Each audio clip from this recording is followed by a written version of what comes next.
नमस्कार मित्रों, आज इस वीडियो में हम बात करेंगे रक्षाबंधन से जुड़ी हुई एक मान्यता के बारे में। ये मान्यता कितनी सत्य है, कितनी झूठ है, इसके बारे में सही जानकारी आपको मैं दूंगा। मित्रों, पहले हमारे देश में मुगल आए, मुगल के बाद में हमारे देश में अंग्रेज आए और अंग्रेजों ने मुगलों का महिमा मंडन किया, उनको बड़ा दिखाया और हमारे धर्म के साथ में, हमारी संस्कृति के साथ में उन्होंने छल किया। इसी वजह से कुछ ऐसी कहानियाँ, कुछ ऐसे तथ्य हमारी संस्कृति के साथ जोड़ दिए, हमारे इतिहास को उन्होंने तोड़ मरोड़ कर हमारे समक्ष पेश किया।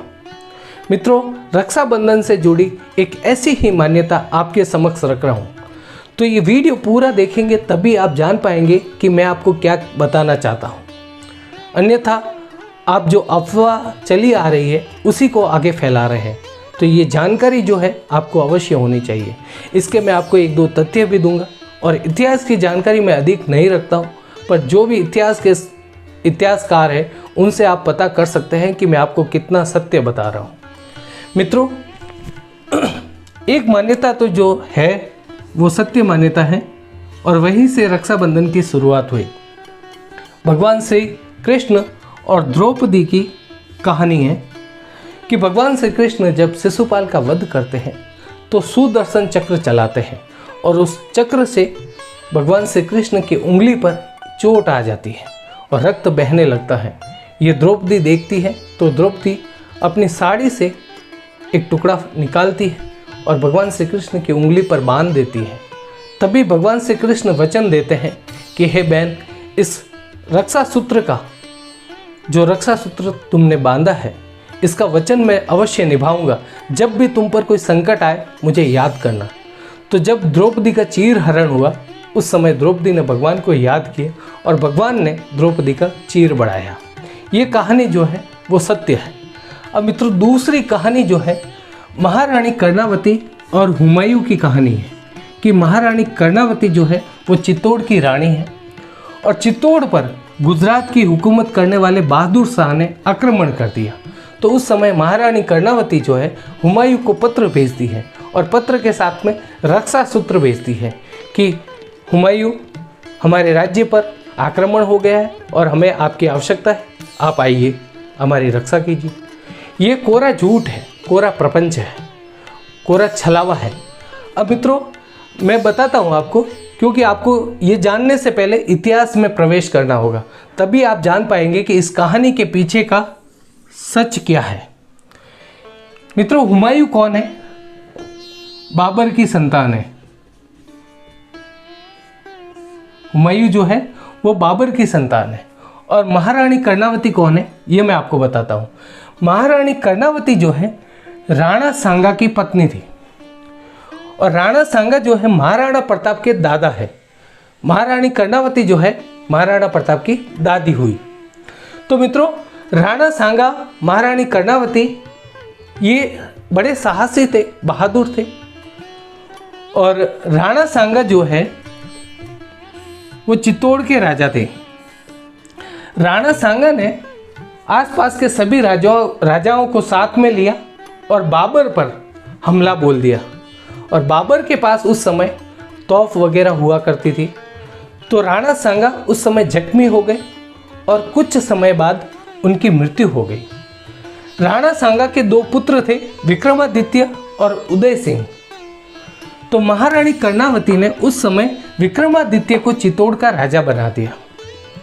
अब मित्रों, इस कहानी में आपको पता चला कि राणा सांगा की लड़ाई जो है वो बाबर के साथ हुई थी और बाबर से युद्ध करते हुए ये जख्मी हुए और मृत्यु पा गए। अब मित्रों, तो बाबर जो है राणा सांगा का हत्यारा हुआ। तो महारानी कर्णावती जो है, अब आप एक तरह से अपने आप पर देखिए कि महारानी कर्णावती के पति है राणा सांगा, जिनकी हत्या की बाबर ने। अब बाबर के बेटे को, जो कि हुमायूं है, उसी को पत्र लिखे और कहे कि आप मेरी रक्षा के लिए आइए। ऐसा नहीं हो सकता है, क्योंकि महारानी कर्णावती को इससे ज़्यादा समझ थी तो महारानी कर्णावती कतई ऐसा नहीं करेगी, चाहे ये राजनीति का मामला हो, चाहे कोई भी मामला हो। महारानी कर्णावती अपने पति के हत्यारे के पुत्र से क्यों रक्षा का भरोसा रखेगी कि वो आकर हमारी रक्षा करेगा। महारानी कर्णावती को उस समय पता था कि जो दिल्ली में बाबर का बेटा हुमायूं जो है वो शासन कर रहा है और गुजरात का शासन कर रहा है बहादुर शाह। बहादुर शाह ने चित्तौड़ पर आक्रमण किया। उस समय महारानी कर्णावती सतर्क हो गई और आपने एक कहानी सुनी होगी कि उदय सिंह को पन्नाधाय जो है वो बचा कर ले जाती है और पन्नाधाय अपने पुत्र की बलि दे देती है। वहाँ पर उदय सिंह को बचाकर बूंदी पहुँचा देती है। महारानी कर्णावती जो है चित्तौड़ की 13,000 रानियों के साथ में जौहर कर लेती है। तो मित्रों, यदि हुमायूं बचाने आया होता तो महारानी कर्णावती क्यों जौहर करती और क्यों उस समय पन्नाधाय अपने बच्चे की बलि देती और उदय सिंह को बचाती?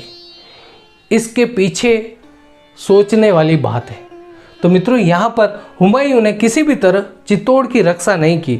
अगर हुमायूं ने चित्तौड़ की रक्षा की होती तो कहीं तो हम ये भी पढ़ते कि हुमायूं ने इतने साल तक चित्तौड़ का शासन किया, या फिर हुमायूं ने महारानी कर्णावती की रक्षा की तो महारानी कर्णावती उसके बाद में शासन करती।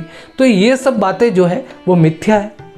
तो महारानी कर्णावती ने कभी भी हुमायूं को अपनी रक्षा के लिए पत्र नहीं भेजा था और ये रक्षाबंधन की कहानी जो है वो सरासर झूठ है। यह आपको याद रखनी है, अपने आने वाली पीढ़ी को इसके बारे में अवगत करवाना है। तो मित्रों, ये इस कहानी के पीछे का सत्य है जो मैंने आपको बताया, जिसके एक नहीं, दो नहीं, तीन पहलू आपको मैंने बताए।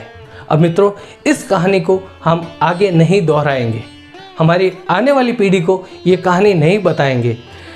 मेरे को जितना पता है कि ये हमारी शिक्षा पद्धति में भी आता है हुमायूं वाली कहानी, तो इसे हमें इग्नोर करना चाहिए, इस पर हमें ध्यान नहीं देना चाहिए, क्योंकि ये सरासर झूठ है और झूठ को कभी भी आगे नहीं बढ़ाना चाहिए। कोई भी अफवाह है तो उसे सीमित रखना चाहिए, उसे फैलाना नहीं चाहिए। तो ये जानकारी थी रक्षाबंधन के बारे में जो मैंने आपको दी। मेरे द्वारा दी गई जानकारी आपको अवश्य अच्छी लगी होगी। इस वीडियो को जितना हो सके शेयर करना, इस वीडियो को लाइक करना।